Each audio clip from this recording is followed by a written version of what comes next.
Okay, we're back, great adventurers. I'm Evan Smith, as always, and today I have our Chief Marketing Officer, Julie Walker. Not Andrew Coudois. That's right, who said he'd be on a plane this week at this time. So Yes. you have nothing better to do, Andrew, with all of your wisdom that you already hold, and you're joining us. Hello. Hi, Andrew. All right. As we like to do, starting off, we look at our Flat Andrews, all the pictures from around the world that people send in, iew.com/flatandrew. Again, a takeoff of the Flat Stanley books. And feel free to write up and send all of the fun stuff that Flat Andrew does with you. But we've got one that might be of particular interest to Julie here. Okay, this is fun. Let's see what we have. Unlike Andrew, I'm going to wear my glasses during our little time together here. Me too. Ah, you're the best. So this was taken in Houston, Texas. If you look in the background, you can see there's a what do they call that? A floating pool, a lazy river in the shape of Texas. So, and that is my granddaughter, and she colored her Flat Andrew. So there you go. That is very fun. So way around. And I know that we probably have more than just one picture. Oh yeah, we've got a lot. So feel free to continue sending those in. Tell us your stories if you like, and we'll try to cover all the those that kind of pique our interest over the course of the summer. We've got a number of sessions left. So do you know my nephew did the Flat Stanley thing? Oh really? And my parents at that time were traveling around the country in their fifth wheel. Yeah. And Flat Stanley went many, many places. In fact, my nephews were not allowed to bring in any more pictures from my mom and dad because they were kind of monopolizing the class. But no, that's a lovely thing about the internet is send in all of your Flat Andrews so that we can talk about them, so we can post them, iew.com/flatandrew. Flat Andrew, yeah. I might have said Flat Stanley, but Flat Andrew. Oh, yeah. It is Flat Andrew. Flat Andrew is the place. So go ahead if you have some questions and feedback from Unit 3, which we just completed. Send them in or start putting them in the comment section. But before we get into anything, Julie, you were telling me earlier how the Great Adventure was your personal adventure. It kind of was, and I just thought it would be kind of helpful for all of you to know my story briefly. I was actually a classroom teacher for a couple years, taught first and second grade, loved teaching first and second grade. Kids love you at that age. You can do no wrong. But my husband and I decided that we were going to homeschool our own children, which went great for those first 6 years or so until they started getting into middle school and the arguing began. And I actually started a program which exists to this day called Star Academics. It's in Southern California, and a bunch of us got together. No, this was about 30 years ago now. No, not quite that long ago. It's more than 20 years ago that we started this program. And it was kind of a unheard of co-op idea that wasn't really prevalent at that time. Kids got together, junior high and high school kids got together with instructors teaching them topics, subjects that they loved to teach. Well, I knew how to write, but I didn't know how to teach writing. And so when we were looking for the perfect writing curriculum, my friend introduced me to Andrew Coudois, who then came year after year and taught the teaching, writing, structure, and style right there on Biola University's campus. And of course, I watched it year after year after year after year and learned something every single time I watched it. But then Andrew hired me, and that was actually 15 years ago. Andrew hired me. He threatened to hire me, and I said, no way. And then when I was all done homeschooling, I said, yeah, why not? Let's give it a try. And anyway, so here I am 15 years later. But in 2015, we re-recorded the Teaching, Writing, Structure, and Style video course. And I sat in on that live recording and watched that video multiple times. That's what you do when you're editing and directing a program is, we just wanted to make sure it came off as good as it can. So I cannot tell you how many times I have personally gone through the Teaching, Writing, Structure, and Style, but every time I do, it is just, I'm just astonished about how much I learn. Yeah, you pick nuances out, if Exactly. nothing else, Exactly. each time I've found it. Yeah. So I know that many of you, this may be your very first time watching the teaching, writing, structure, and style. I hope you'll be back year after year. We're going to continue doing this great adventure. I don't know if we actually decided how many years we've been doing this. We were talking about it last week. I think it was 2017, I think off camera, but I think we started just about the time I got here. About 5 years ago, yeah, then, yes. Yeah. So, and here's a little trivia. My son is actually the guitar player in the teaching, writing, structure, and style. And we actually have a little YouTube of him just rehearsing with that.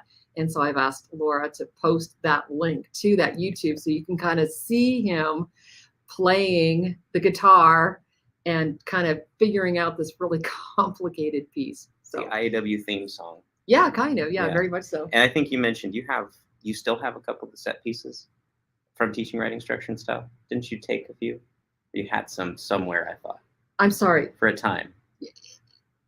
Ask the question again. The teaching, writing, structure, and style set pieces. Didn't you have one or two of them at your house? Things that we did in the studio. Well, we didn't have props there. Oh, okay. Yeah, so we had that really cool podium lectern. Yeah. But a lot of those materials were rented. They're rented. Okay. Yeah, well, we have our own place now. We had to go all the way our own studio. to Texas to. Right? Oh yeah, at that time we right by the airport, which was pretty remarkable that we didn't have too much airplane noise there. Yeah, didn't come through.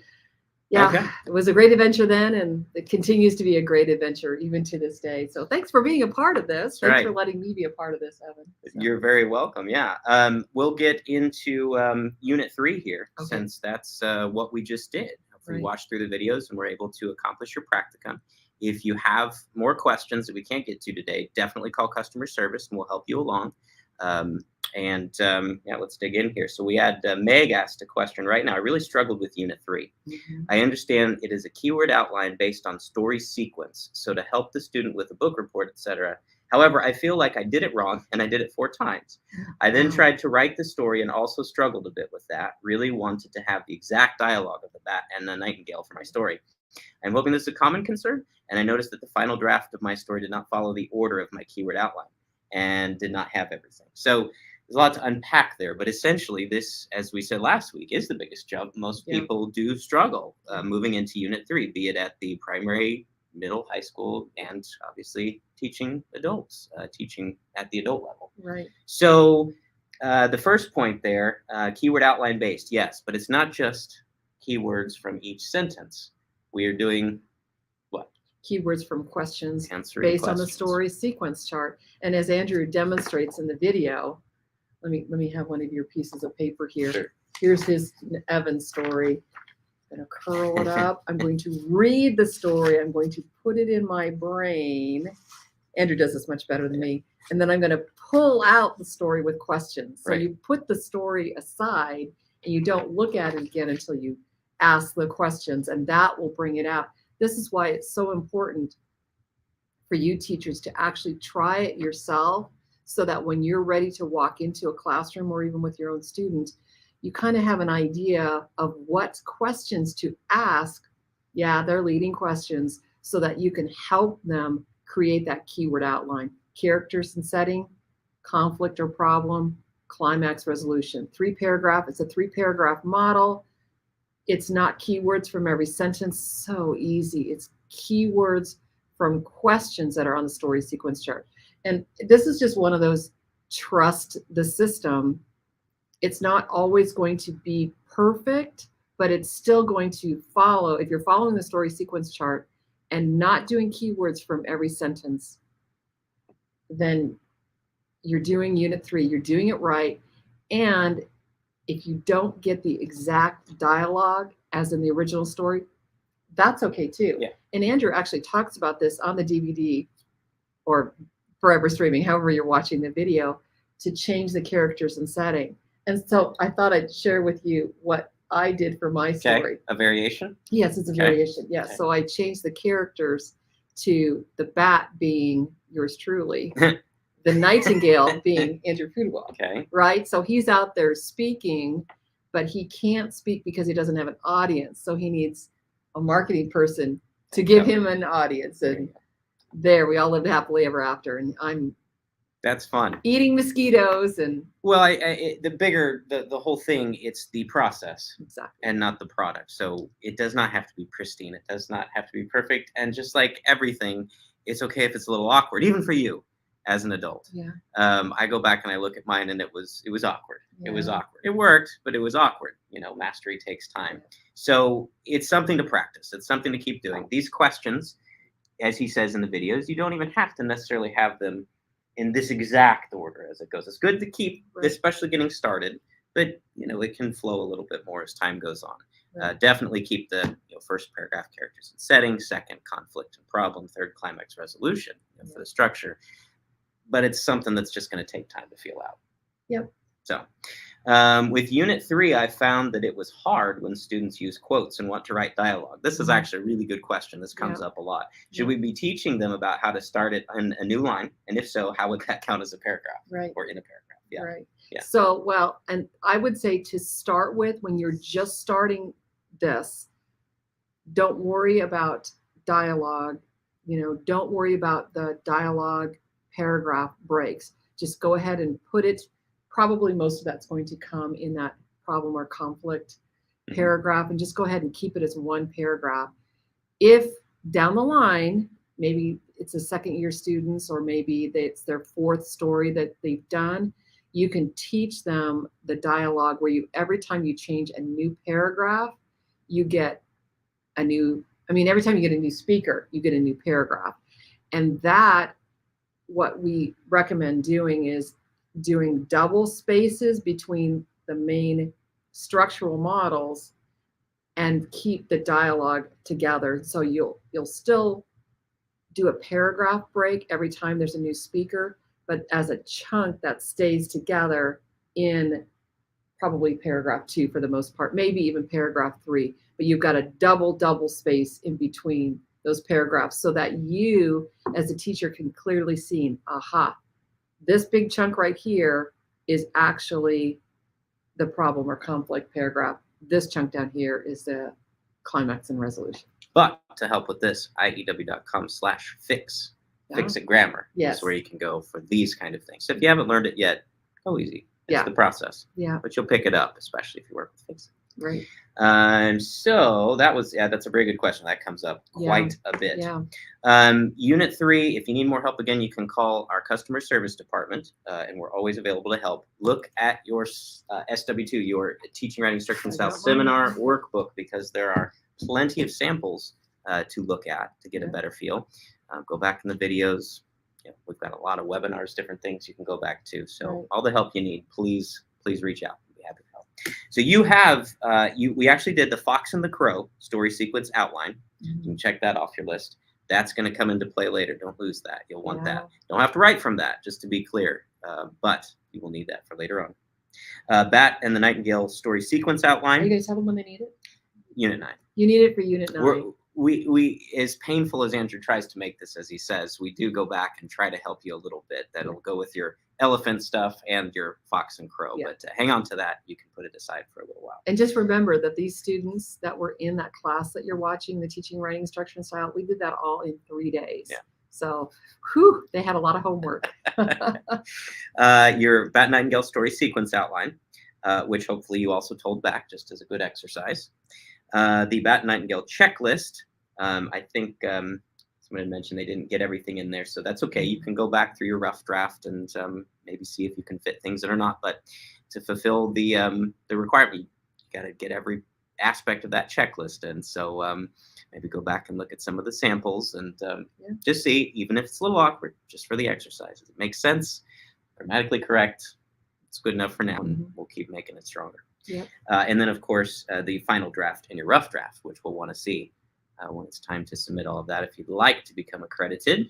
Which we want you to become accredited. That's right. We need more IEW teachers. This world needs more IEW teachers. So let us help you grow your tutoring or teaching business. And just the exercise, because what will happen is you'll send this in. If you miss something, we're going to point it out, so you're going to have to fix it. So it will be put in your brain as well as possible.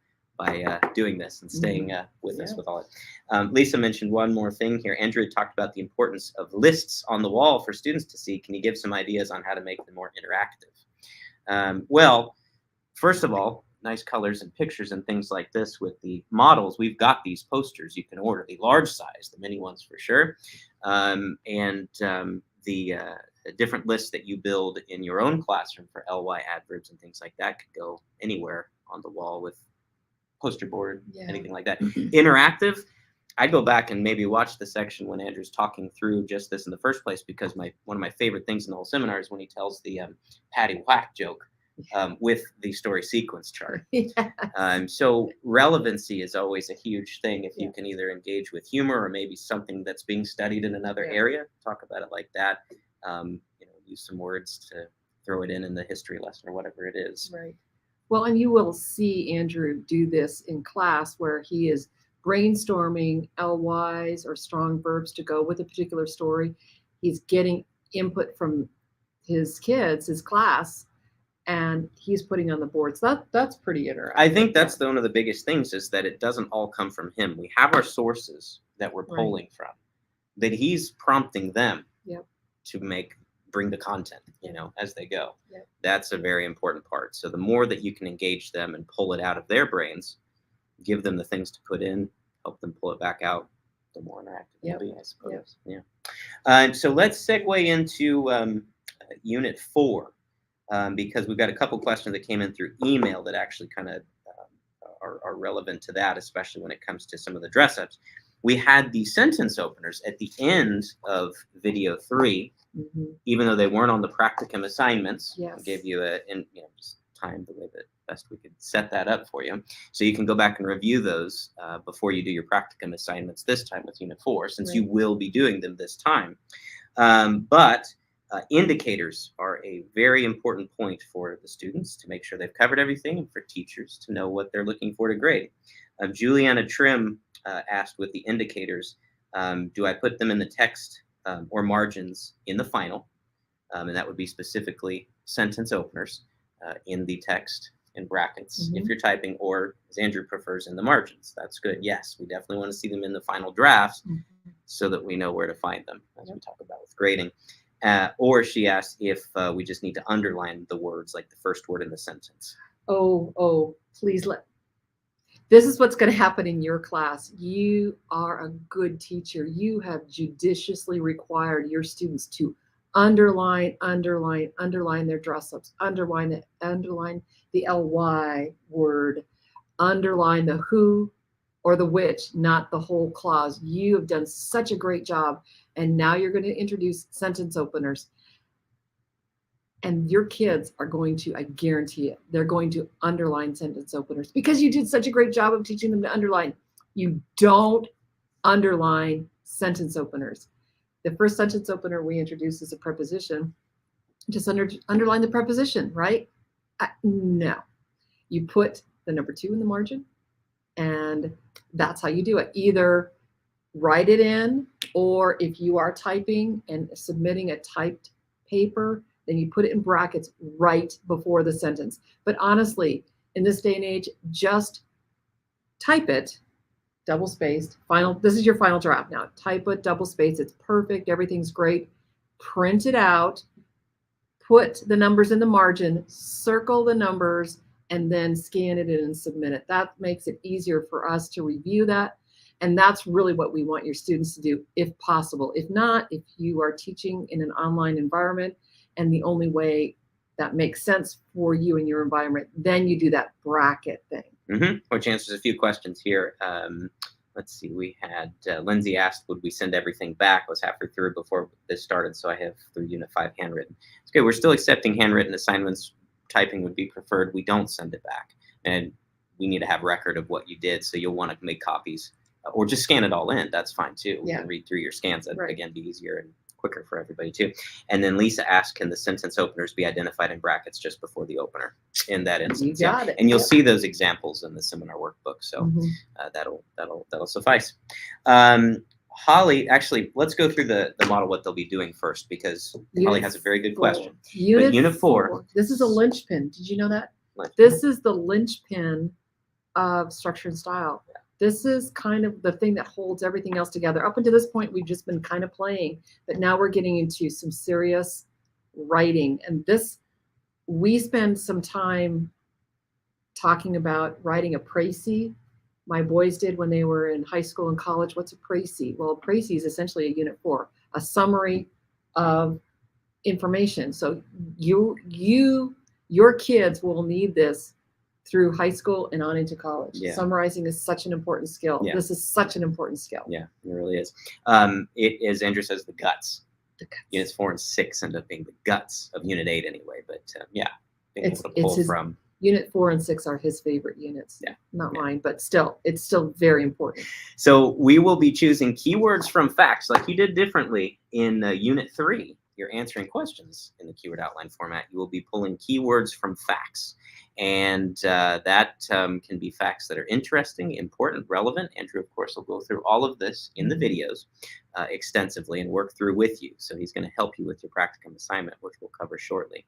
But another change, keyword outlines from facts from a source at this point. Now, Holly Anderson asked, with the infrasound paragraph, I wanted to add a concluding sentence on the keyword outline in the final. Will this be included, or is this okay for now?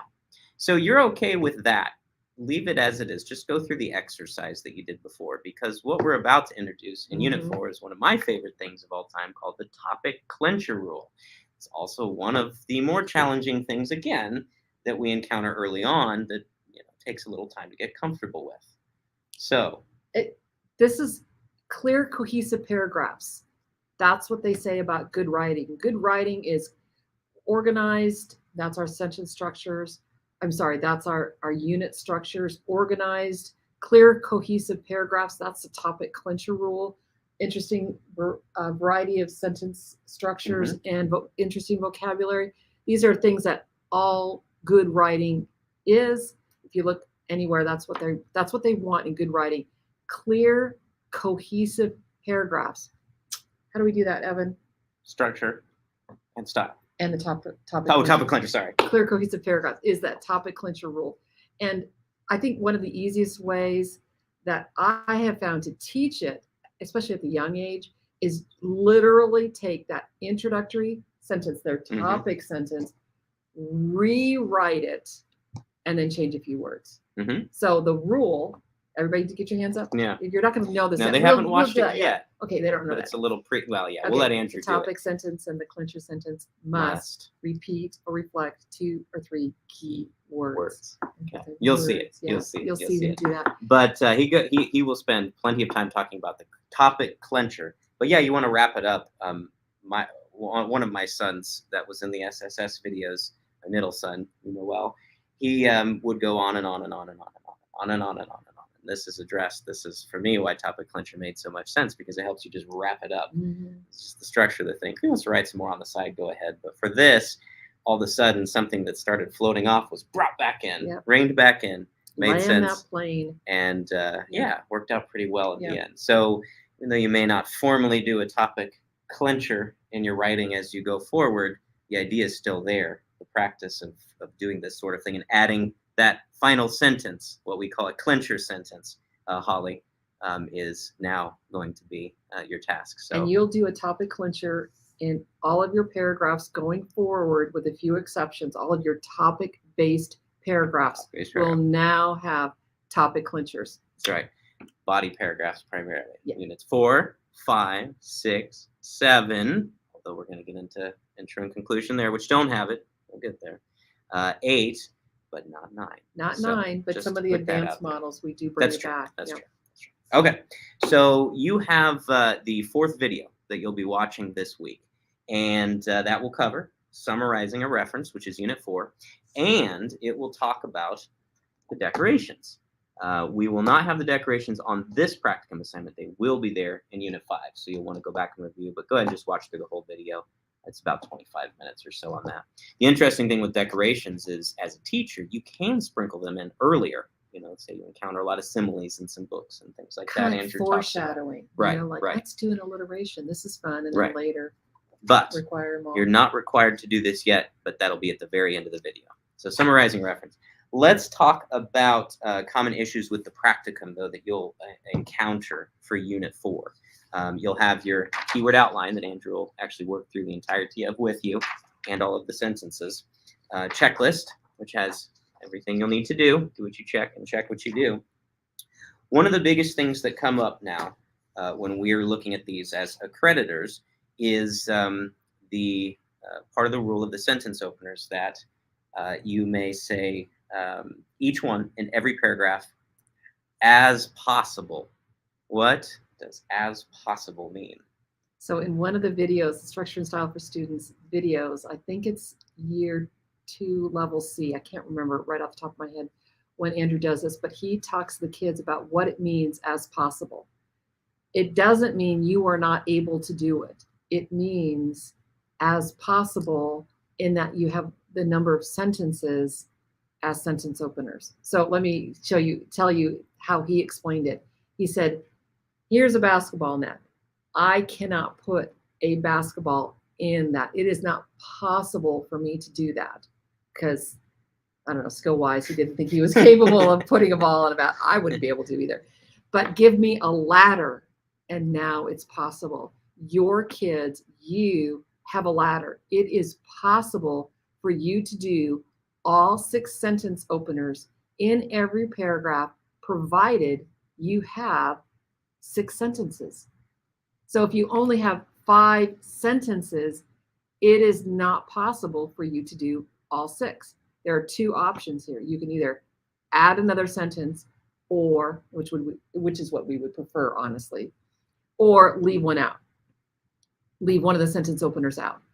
Probably the number 1 opener. If you don't know what a number 1 opener is, go back and watch the end of disc 3 or clip 3. He actually talks about it too in the practicum for this too. He kind of reviews as he's writing the sentence. There you go. So you will get it, but yes, please do review as always. So as possible means you've got that many sentences. You are completely capable of doing all 6 sentence openers, including the tricky number 4. Yeah. It's the last one he introduces because it's the trickiest one.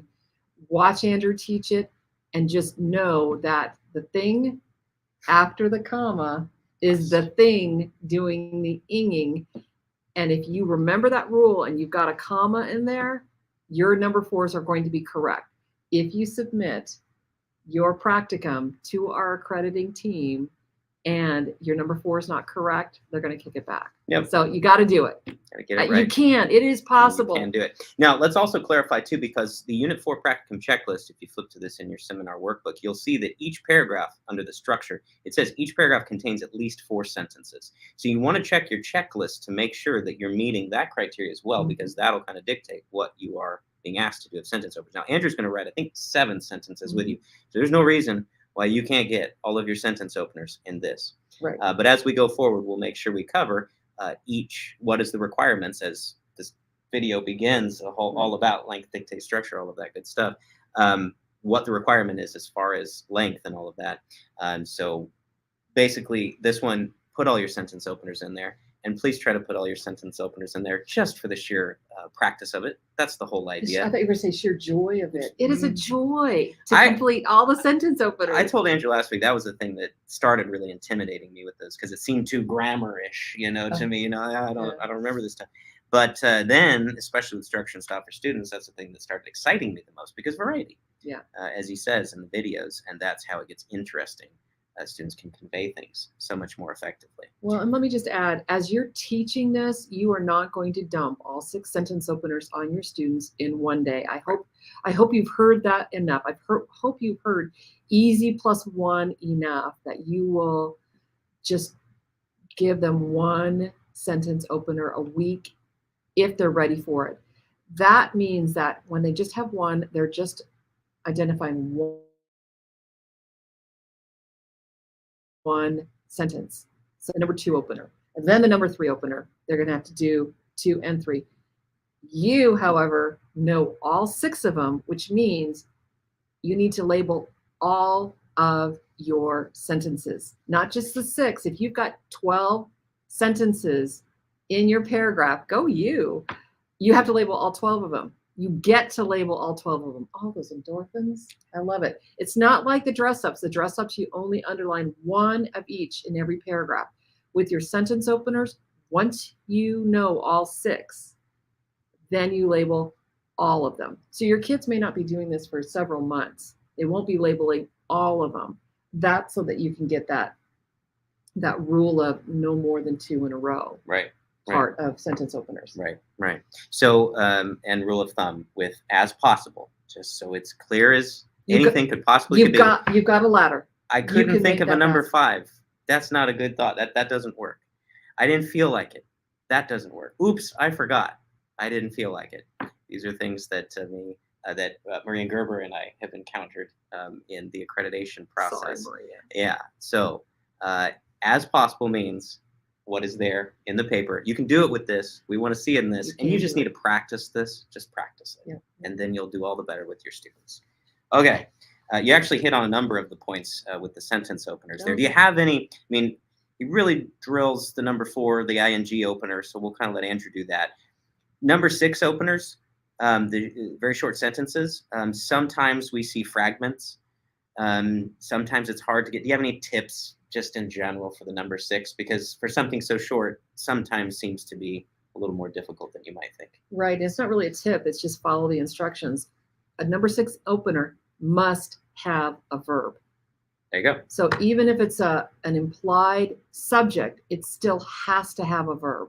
So if it's an imperative, it's a command.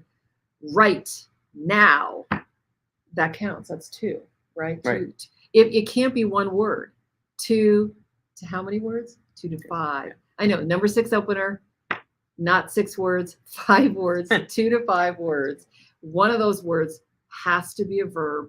If you do that, you will be less likely to wind up with a fragment. That's the main point. I think he pretty much covers that too. But number 4 and number 6 seem to be challenges. I guess number 5 with the preposition, Maria sent me this too. 50% of applicants use because of to start number 5 sentence opener or a mid-sentence www. So because clause is because.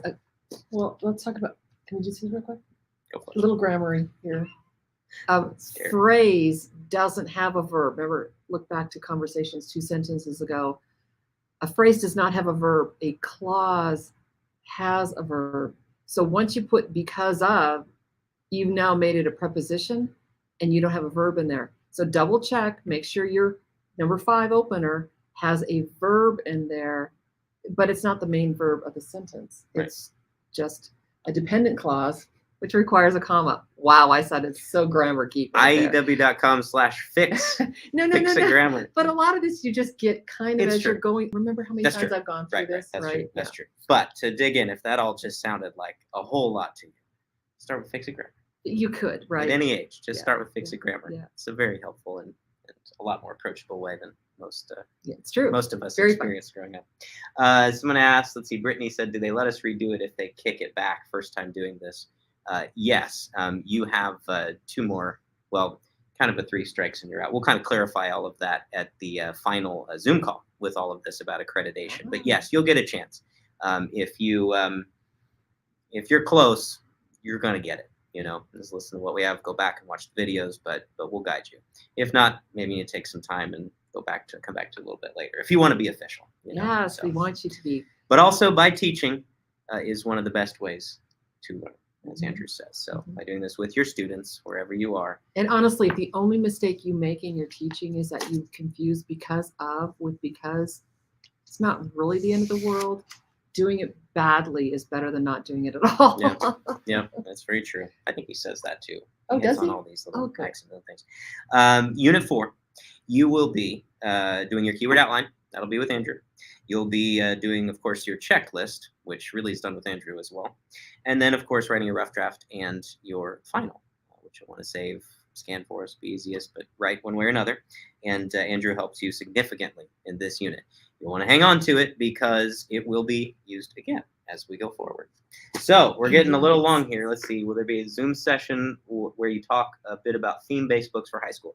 We're going to hit on products as much with Great Adventure because it's more about equipping you as a teacher to then use the products. That would be a conversation probably with customer service, or if you're in a school setting, with our educational consultants in the schools division, who will work with you closely to figure out the best fit. At the core of all of it is structure and style. So that's going to happen regardless, but different programs are going to work better in different areas. So reach out and we'll help you in that way. Absolutely. Let's do our drawing. Let's give away a few things so people can get going with this. I love giving away. I have two winners today, as usual, $50 gift certificates, which if you've signed up for the emails, IEW.com/Great-Adventure gets you in here. You're in if you signed up. So if you haven't, sign up.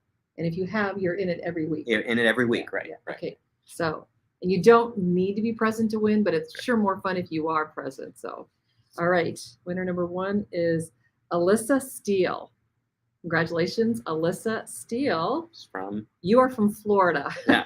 In case you didn't know. In case there's another Alyssa Steele out there. There's probably it's only the one that's in Florida that win. What did she win? $50 gift certificate. $50 gift certificate. That's awesome. We'll email you the info a little bit later on. Yeah. So we'll reach out to you, Alyssa. And then we have Tessa Graham. And she's from my home state. Well, I have a couple home states.